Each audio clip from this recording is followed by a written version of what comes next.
మా అన్న వెన్నుముక ఇరిగిపోయింది, మా అన్న కుడిముట కూలిపోయింది. ఏమైందిరా మొగుడు చచ్చిన ముండ మాదిరి ఏడుచాడావు? మా పార్టీ పరిస్థితి కూడా అట్టే ఉండాదిలే. ఏమైనది? అన్న బెయిల్ క్యాన్సిల్ అయినదా? దానికి ఇంకా టైం ఉందిలే. ఇంకేమైందరా ముండా? ప్రజలు మా పార్టీకి 11తో పాడి కట్టి 7 నెలలు కాకముందే మా పార్టీ పెద్దన్న విజయసాయి రెడ్డి అన్న రాజీనామా చేసినాడు. పెద్ద సమస్య వచ్చి పడింది. అన్నకి దండుకోవడంలో అండగా ఉండి దాన్ని దాచుకోవడంలో నీడలా కాపాడుతూ వచ్చిన ఏటు సాయన్న పోతే అన్న పరిస్థితి. ఓ పక్క మా పార్టీ ఖాళీ అయిపోతాంటే మా అన్నేమో యాసీనే నాయకుడు పోతాడు, ఏమవుతాది అంటున్నాడు. మాకేమో తడిసిపోతాంది. ఎవరు పోతాం? యాసింగ్ లీడర్ పోతా ఉన్నాడు, ఏమవుతుంది? ఈసారి గారు రాజీనామా చేసామా వ్యవసాయం చేసుకున్నామా అన్నట్టుండాలి. కాదు అప్రూవర్ గా మారతాను, అన్న చేసినవన్నీ బయట పెడతాను అంటే బాబాయ్ బాత్రూమ్ ట్రీట్మెంట్ రిపీట్ అవుతుంది.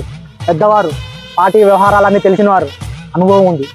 గజ్జలు ఒదిగిపోతారు సార్.